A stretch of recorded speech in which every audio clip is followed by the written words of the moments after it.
ये जेमस्टोन जो मैंने अभी अपने हाथ में पकड़ा हुआ है, इसका नाम है मॉर्गनाइट। ये डायमंड नहीं है, रूबी नहीं है और एमरल्ड भी नहीं है। ये एक ऐसा जेमस्टोन है जिसके बारे में आज भी बहुत कम लोग जानते हैं, लेकिन जो लोग मॉर्गनाइट को जानते हैं वो इसे एक बार देखने के बाद कभी भी भूल नहीं पाते। अब जरा ध्यान से देखिए, जैसे ही मैं इस जेमस्टोन को रोटेट करता हूँ, इसके अंदर लाइट एंटर होती है, इसका कलर चेंज होता हुआ नजर आता है।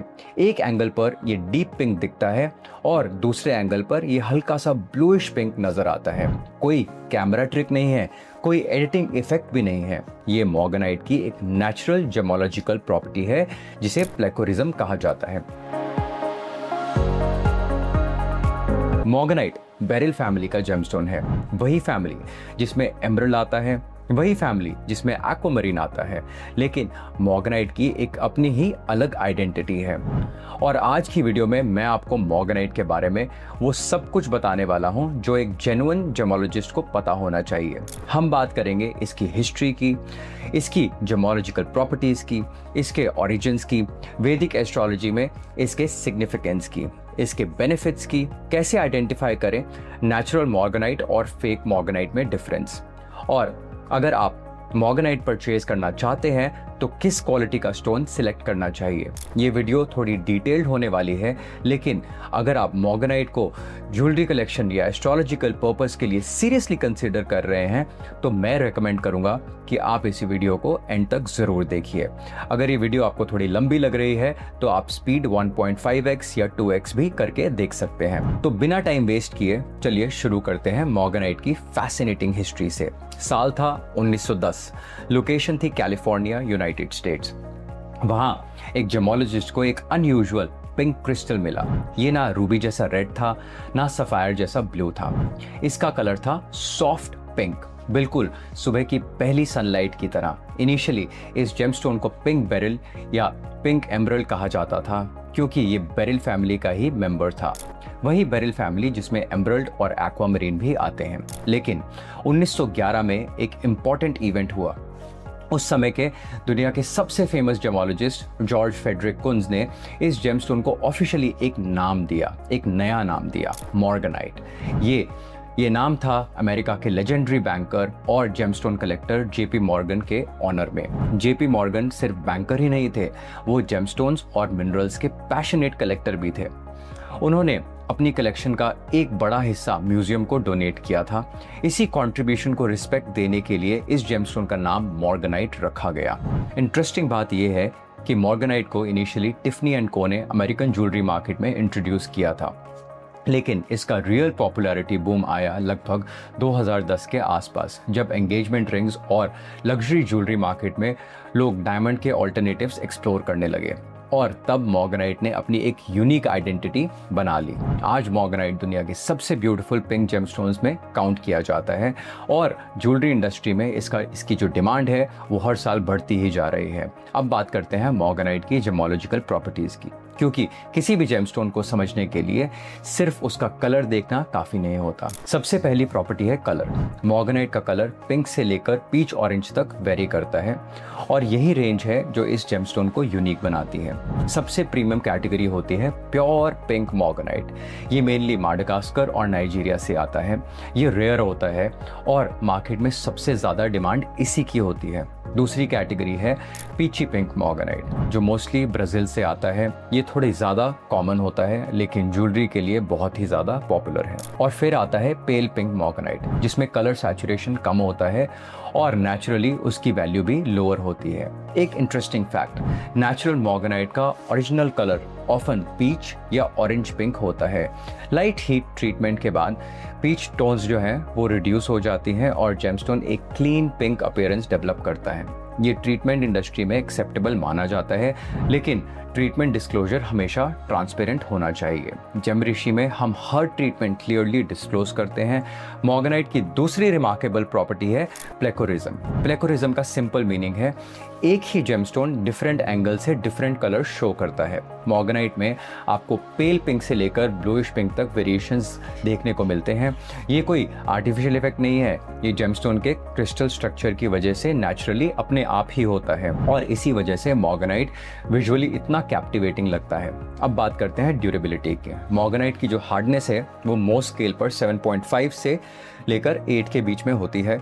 कंपैरिजन के लिए डायमंड की हार्डनेस जो होती है वो 10 होती है, रूबी सफ़ायर की 9 होती है और मॉर्गेनाइट की 7.5 से 8 होती है। मतलब डेली वेयर ज्वेलरी के लिए ये एक एक्सीलेंट जेमस्टोन है। रिंग्स, पेंडेंट्स, ब्रेसलेट, इयररिंग सब में कंफर्टेबली यूज़ किया जा सकता है। मॉर्गेनाइट की एक और मेजर स्ट्रेंथ है क्लैरिटी। एमरल्ड के ऑपोजिट मॉर्गेनाइट यूजुअली आई क्लीन होता है, मतलब नेकेड आई से इंक्लूजन्स नॉर्मली विजिबल नहीं होते। अगर इंक्लूजन्स क्लियरली विजिबल हैं तो जनरली उस स्टोन की क्वालिटी लोअर कैटेगरी में काउंट की जाती है। और एक और रीज़न है जिसके लिए कलेक्टर्स मॉर्गेनाइट को पसंद करते हैं, इसके अंदर लार्ज साइजेस आते हैं। मॉर्गेनाइट जो है नेचुरली लार्ज क्रिस्टल फॉर्मेशंस में ग्रो करता है, इसी वजह से 5 कैरेट, 10 कैरेट या उससे भी बड़े साइजेस रिलेटिवली एक्सेसिबल प्राइसिंग में अवेलेबल हो जाते हैं। डायमंड या रूबी में जहां कैरेट साइज बढ़ने के साथ प्राइस एक्सपोनेंशियली इंक्रीज होता है, मॉर्गेनाइट में ये इंक्रीज कंपैरेटिवली कंट्रोल्ड होता है। इसी वजह से लार्ज स्टेटमेंट ज्वेलरी के लिए मॉर्गेनाइट एक एक्सीलेंट चॉइस माना जाता है। अब बात करते हैं मॉर्गेनाइट के ओरिजिन की, क्योंकि ओरिजिन सिर्फ एक जियोग्राफिकल डिटेल्स नहीं होता, ओरिजिन डायरेक्टली इम्पैक्ट करता है जेमस्टोन का कलर, रेरिटी, डिमांड और प्राइसिंग। मॉर्गेनाइट दुनिया के कई कंट्रीज में मिलता है, लेकिन सभी ओरिजिन्स की क्वालिटी एक जैसी नहीं होती। माडागास्कर का मॉर्गेनाइट जनरली सबसे प्रीमियम कैटेगरी में माना जाता है। इसका कलर डीप रोजी पिंक होता है, कलर सैचुरेशन रिच होती है और कलेक्टर्स और ज्वेलरी डिजाइनर्स दोनों के बीच इसका डिमांड बहुत हाई होता है। नाइजीरिया भी एक्सेप्शनली गुड क्वालिटी मॉर्गेनाइट प्रोड्यूस करता है। यहाँ के stones highly saturated vivid pink shades के लिए जाने जाते हैं। अफगानिस्तान का मॉर्गेनाइट भी इंडस्ट्री में बहुत रिस्पेक्ट के साथ देखा जाता है। यहाँ के स्टोन्स एक्सीलेंट क्लैरिटी और ब्यूटीफुल कलर कॉम्बिनेशन के लिए फेमस हैं। ब्राज़ील मॉर्गेनाइट का सबसे मेजर कमर्शियल सोर्स माना जाता है। यहाँ लार्ज क्वांटिटीज में मॉर्गेनाइट मिलता है। कलर जनरली पीची पिंक होता है और वैल्यू फॉर मनी कैटेगरी में ब्राज़ील का मॉर्गेनाइट एक एक्सीलेंट ऑप्शन माना जाता है। मोजाम्बिक से भी मॉर्गेनाइट आते हैं, लेकिन यहाँ के स्टोन्स में नेचुरल कलर सैचुरेशन कंपैरेटिवली काफ़ी कम होता है। मेरा पर्सनल ओपिनियन और ये 5 जनरेशन के एक्सपीरियंस पर बेस्ड है। अगर आप प्रीमियम कलेक्शन बिल्ड कर रहे हैं तो माडागास्कर और अफगानिस्तान ओरिजिन को डेफिनेटली कंसीडर करना चाहिए। और अगर आप ज्वेलरी पर्पस के लिए ब्यूटीफुल और अफोर्डेबल मॉर्गेनाइट चाहते हैं तो ब्राज़ील एक फैंटास्टिक चॉइस है। लेकिन एक बात याद रखिए, ओरिजिन सिर्फ सेलर के बोलने पर वेरीफाई नहीं होता। ओरिजिन वेरिफिकेशन के लिए प्रॉपर जेमोलॉजिकल टेस्टिंग और सर्टिफिकेशन काफ़ी ज़रूरी होता है। अब आते हैं उस टॉपिक पर जिसके बारे में मुझे सबसे ज़्यादा क्वेश्चन मिलते हैं, वैदिक एस्ट्रोलॉजी और मॉर्गेनाइट का कनेक्शन। सबसे पहले एक सिंपल आंसर, मॉर्गेनाइट को वीनस यानी शुक्र का जेमस्टोन माना जाता है। मोर एक्यूरेटली मॉर्गेनाइट वीनस का एक सब्सिडरी जेमस्टोन है। प्राइमरी जेमस्टोन वीनस के लिए डायमंड माना जाता है, लेकिन हर इंसान को डायमंड की ज़रूरत नहीं होती और हर इंसान नेचुरल डायमंड अफोर्ड भी नहीं कर सकता। ऐसे सिचुएशंस में मॉर्गेनाइट एक ब्यूटीफुल ऑल्टरनेटिव के रूप में कंसीडर किया जाता है। वैदिक एस्ट्रोलॉजी में वीनस रिप्रेजेंट करता है love, beauty, luxury, creativity, relationships, harmony, art, aesthetics और इमोशनल बैलेंस।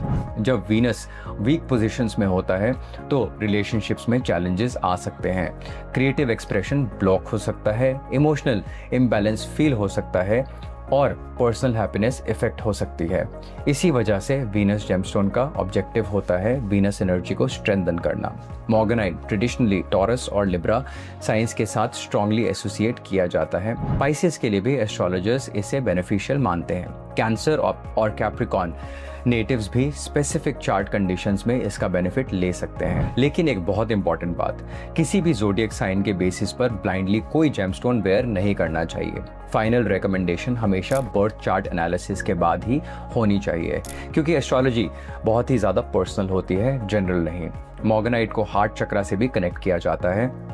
हार्ट चक्रा इमोशनल हीलिंग, कंपैशन और अनकंडीशनल लव का सेंटर माना जाता है। कई स्पिरिचुअल प्रैक्टिशनर्स मेडिटेशन के दौरान मोगेनाइट को यूज़ करते हैं। कुछ लोग इसे चेस्ट के पास भी रखते हैं। कुछ लोग इसे मेडिटेशन के दौरान हाथ में थोड़ी देर होल्ड करते हैं। सिंबॉलिकली मोगेनाइट एक मैसेज देता है, अपना हार्ट ओपन रखो, पास्ट इमोशंस पेन को रिलीज करो और लाइफ में हेल्दी लव को वेलकम करो। अब बात करते हैं मोगेनाइट के बेनिफिट्स की। सबसे पहला बेनिफिट, लव और रिलेशनशिप। इसी वजह से मोगेनाइट को स्टोन ऑफ डिवाइन लव भी कहा जाता है। और यहाँ लव का मतलब सिर्फ रोमांटिक रिलेशनशिप्स नहीं है। लव का मतलब है self love, compassion, empathy, emotional maturity, सब इस कैटेगरी में आते हैं। दूसरा बेनिफिट है इमोशनल हीलिंग। कई लोग हार्ट ब्रेक, इमोशनल स्ट्रेस या डिफिकल्ट लाइफ एक्सपीरियंसेस के बाद मोगेनाइट की तरफ अट्रैक्ट होते हैं। स्पिरिचुअल ट्रेडिशंस के अकॉर्डिंग मोगेनाइट इमोशनल रिकवरी में सपोर्ट करता है। तीसरा बेनिफिट है हेल्दी बाउंड्रीज। ये इंटरेस्टिंग है। लोग जनरली एज्यूम करते हैं कि लव जेमस्टोन का मतलब सिर्फ रिलेशनशिप इंप्रूवमेंट है, लेकिन मोगेनाइट आपको सेल्फ रिस्पेक्ट भी सिखा सकता है, हेल्दी बाउंड्रीज भी सिखाता है और ये याद दिलाता है कि सेल्फ केयर भी उतनी ही इम्पॉर्टेंट है जितनी केयर फॉर अदर्स। चौथा बेनिफिट्स है स्ट्रेस रिडक्शन। मोगेनाइट का soft pink appearance naturally Kameng feel देता है। इसी वजह से जो लोग हैं वो मेडिटेशन और माइंडफुल प्रैक्टिसेस में इसे यूज़ करते हैं। पांचवा बेनिफिट है रिलेशनशिप हार्मनी। कम्युनिकेशन इंप्रूव करता है, इमोशनल ओपननेस इंक्रीज करता है और एग्जिस्टिंग रिलेशनशिप्स में अंडरस्टैंडिंग डेवलप करता है। ये सब रीजंस हैं जिनकी वजह से मोगेनाइट रिलेशनशिप जेमस्टोन के रूप में पॉपुलर है। और एक interesting fun fact, moganite internationally 9th wedding anniversary gemstone के रूप में रिकॉग्नाइज किया जाता है। इसीलिए एनिवर्सरी गिफ्टिंग कैटेगरी में भी इसका डिमांड बहुत ही हाई रहता है। अब आते हैं उस चैप्टर पर जो मुझे पर्सनली सबसे इम्पॉर्टेंट लगता है, क्योंकि मोगेनाइट की पॉपुलैरिटी बढ़ने के साथ साथ मार्केट में फेक और इमिटेशन स्टोन्स भी काफ़ी बढ़ गए हैं। और अगर आप बायर हैं तो आपको ये समझना बहुत ज़रूरी है कि नेचुरल मोगेनाइट और फेक मोगेनाइट में डिफरेंस कैसे आइडेंटिफाई किया जाता है। सबसे पहला टेस्ट है टेम्परेचर टेस्ट। नेचुरल मोगेनाइट किसी भी जेन्युइन जेमस्टोन की तरह टच करने पर इनिशियली ठंडा फील होता है। ग्लास या प्लास्टिक इमिटेशन बहुत ही जल्दी बॉडी टेम्परेचर एब्जॉर्ब कर लेता है। ये कोई फाइनल कंफर्मेशन टेस्ट नहीं है, लेकिन एक यूजफुल फर्स्ट इंडिकेटर ज़रूर है। दूसरा टेस्ट है रिफ्रैक्टिव इंडेक्स। ये एक प्रोफेशनल जेमोलॉजिकल टेस्ट है। नेचुरल मोगेनाइट का रिफ्रैक्टिव इंडेक्स अप्रॉक्सीमेटली 1.577 से लेकर 1.590 के बीच में होता है। ग्लास इमिटेशन का रिफ्रैक्टिव इंडेक्स अलग होता है और इसी वजह से एक ट्रेन्ड जेमोलॉजिस्ट रिफ्रैक्टोमीटर की हेल्प से इजीली आइडेंटिफाई कर सकता है कि स्टोन जेन्युइन है या नहीं। तीसरा टेस्ट है प्लेकोरिज्म टेस्ट। जैसे हमने वीडियो के बिगनिंग में डिस्कस किया था, मोगेनाइट डिफरेंट एंगल्स पर स्लाइटली डिफरेंट शेड्स शो करता है। अगर जेमस्टोन हर एंगल पर बिल्कुल सेम कलर दिखाए तो ये एक वार्निंग साइन भी हो सकता है। चौथा टेस्ट है loupe inspection. Natural moganite generally eye clean होता है, लेकिन मैग्निफिकेशन के अंदर टाइनी नेचुरल कैरेक्टरिस्टिक्स होती हैं या इंक्लूजन्स मिल सकते हैं। अगर स्टोन माइक्रोस्कोप के अंदर भी एब्सोल्युटली परफेक्ट लग रहा है तो सिंथेटिक होने की पॉसिबिलिटी कंसिडर करनी चाहिए, क्योंकि नेचर परफेक्शन क्रिएट नहीं करती, नेचर कैरेक्टर क्रिएट करती है और वही कैरेक्टर जेन्युइन जेमस्टोन्स को यूनिक बनाता है। और सबसे इंपॉर्टेंट टेस्ट सर्टिफिकेशन। किसी भी मोगेनाइट को परचेज करने से पहले प्रॉपर सर्टिफिकेशन ज़रूर वेरीफाई कीजिए। सर्टिफिकेशन में क्लियरली मेंशन होना चाहिए natural beryl moganite, treatment disclosure, origin information और लेबोरेटरी डिटेल्स। अगर सर्टिफिकेट मिसिंग है या रिकॉग्नाइज्ड लैब का नहीं है तो एक्स्ट्रा कॉशन रखना ज़रूरी है। अब बात करते हैं प्रैक्टिकल बाइंग गाइड की। अगर आप मोगेनाइट परचेज करना चाहते हैं तो किन बातों का ध्यान रखना चाहिए? सबसे पहले प्राइस रेंज समझते हैं। एंट्री लेवल मोगेनाइट जो generally lighter colour Brazilian material होता है अप्रॉक्सीमेटली 1800 से 3000 रुपये पर कैरेट की रेंज में मिल जाता है। मिड क्वालिटी मोगेनाइट जिसमें कलर सैचुरेशन बेटर होता है और सर्टिफिकेशन अवेलेबल होता है वो अप्रॉक्सीमेटली 3 से 6000 रुपये पर कैरेट के बीच में मिलता है। प्रीमियम क्वालिटी मोगेनाइट स्पेशली अफगानिस्तान या नाइजीरिया का ओरिजिन के स्टोन्स 6000 से 12000 रुपये पर कैरेट की रेंज में मिल सकते हैं। और collector grade moganite particularly Madagascar origin या डीप रोजी पिंक मटेरियल 12000 से 25000 पर कैरेट की रेंज या उससे भी ज़्यादा वैल्यू अचीव कर सकते हैं। लेकिन याद रखिए, प्राइस सिर्फ कैरेट वेट से डिसाइड नहीं होता। Colour, clarity, origin, treatment status, certification या फिर स्टोन की ओवरऑल ब्यूटी, ये सब इक्वली इंपॉर्टेंट फैक्टर्स हैं। अगर आप किसी भी सेलर से मोगनाइट परचेज कर रहे हैं तो ये 5 क्वेश्चंस ज़रूर पूछिए। क्वेश्चन नंबर 1, सर्टिफिकेट किस लेबोरेटरी का है। क्वेश्चन नंबर 2, स्टोन ट्रीटेड है या फिर अनट्रीटेड। अगर ट्रीटेड है तो ट्रीटमेंट एग्जैक्टली क्या है। क्वेश्चन नंबर 3, उसका ओरिजिन क्या है और उसका क्या प्रूफ आपके पास अवेलेबल है। क्वेश्चन नंबर 4, नेचुरल है या सिंथेटिक है। ये क्वेश्चन डायरेक्टली पूछिए। Question number 5, return policy available है या नहीं। एक कॉन्फिडेंट सेलर हमेशा ट्रांसपेरेंट रिटर्न पॉलिसी ऑफर करता है। अब बात करते हैं जेमऋषि मोगनाइट सिलेक्शन स्टैंडर्ड की। हम मोगनाइट सिलेक्ट करते वक्त सिर्फ कलर नहीं देखते, हम ओरिजिन वेरीफाई करते हैं, सर्टिफिकेशन वेरीफाई करते हैं, ट्रीटमेंट डिस्क्लोजर वेरीफाई करते हैं और सबसे इम्पॉर्टेंट, हम इंश्योर करते हैं कि स्टोन जेन्युइन नेचुरल है या नहीं। अगर ट्रीटमेंट हिडन है, स्टोन ऑटोमेटिकली रिजेक्ट हो जाता है। अगर ओरिजिन डाउटफुल है, स्टोन रिजेक्ट हो जाता है। अगर सर्टिफिकेशन प्रॉपर नहीं है, स्टोन रिजेक्ट हो जाता है। क्योंकि जेमऋषि की फिलॉसफी एकदम सिंपल है, right sourcing is right pricing. अब एक कॉमन क्वेश्चन, मोगनाइट वेयर कैसे करें। ट्रेडिशनली मोगनाइट को सिल्वर, वाइट गोल्ड या रोज गोल्ड में सेट करना प्रेफर्ड माना जाता है। पर्टिकुलरली रोज गोल्ड और मोगनाइट का कॉम्बिनेशन एस्थेटिकली बहुत ही ज़्यादा ब्यूटीफुल लगता है। वीनस जेमस्टोन्स को जनरली रिंग फिंगर में वेयर किया जाता है, लेकिन ये एक जनरल गाइडलाइन है। फाइनल रिकमेंडेशन बर्थ चार्ट के बेसिस पर ही होना चाहिए। फ्राइडे को वीनस का डे माना जाता है, इसी वजह से कई एस्ट्रोलॉजर्स फ्राइडे मॉर्निंग को मोगनाइट वेयर करने की रिकमेंडेशन देते हैं। लेकिन फिर से एस्ट्रोलॉजिकल पर्पस के लिए जनरली 2 से 5 कैरेट के बीच में मोगनाइट रिकमेंड किया जाता है। और मोगनाइट का एक एडवांटेज ये है कि लार्जर साइजेस रिलेटिवली अफोर्डेबल होते हैं। इसी वजह से रिकमेंडेड वेट अचीव करना कंपैरेटिवली ईजी होता है। अब वीडियो कंक्लूड करने से पहले एक बहुत इंपॉर्टेंट बात, और मैं चाहता हूं कि आप इसे ध्यान से सुने। कोई भी जेमस्टोन, चाहे मोगनाइट हो, एमरल्ड हो, ब्लू सफायर हो या डायमंड हो, कभी भी बिना प्रॉपर एस्ट्रोलॉजिकल एनालिसिस के वेयर नहीं करना चाहिए और सर्टिफिकेशन के बिना नहीं लेना चाहिए। ये वीडियो एजुकेशनल पर्पस के लिए है, ये आपकी पर्सनल बर्थ चार्ट एनालिसिस नहीं है। कौन सा जेमस्टोन, कितने कैरेट का जेमस्टोन, किस मेटल में, किस फिंगर में, ये सब चीज़ इंडिविजुअल हॉरोस्कोप एनालिसिस के बाद ही डिसाइड की जाती है। गलत जेमस्टोन गलत सिचुएशन में एक्सपेक्टेड रिजल्ट नहीं देता।